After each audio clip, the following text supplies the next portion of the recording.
Welcome to the Slop Farm. Enjoy the video. You start by powering off and unplugging the device to avoid short circuits. Once done, hold the device with the lightning port facing down and give a few gentle shakes. This moves free liquid out.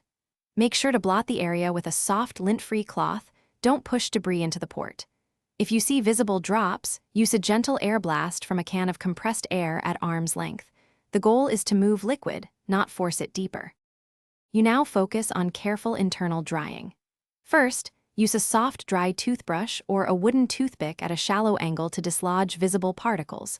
Go slow to avoid contact with pins.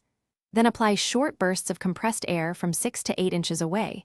This reduces trapped moisture without pressurizing the port. Once done, place the device in a dry, ventilated spot and wait at least 1 to 2 hours. Patience reduces corrosion risk and improves the chance of safe operation. You're at the finish line. After waiting, test charging with a known good cable and wall adapter. If it connects, monitor for heat or intermittent behavior. If it still fails, repeat the drying routine and visually inspect the port for white residue or green/black discoloration. Those are signs of corrosion. If corrosion or continued failure appears, stop DIY attempts and consult a professional repair service. Attempting soldering or deep cleaning yourself can cause permanent damage. Thanks for watching.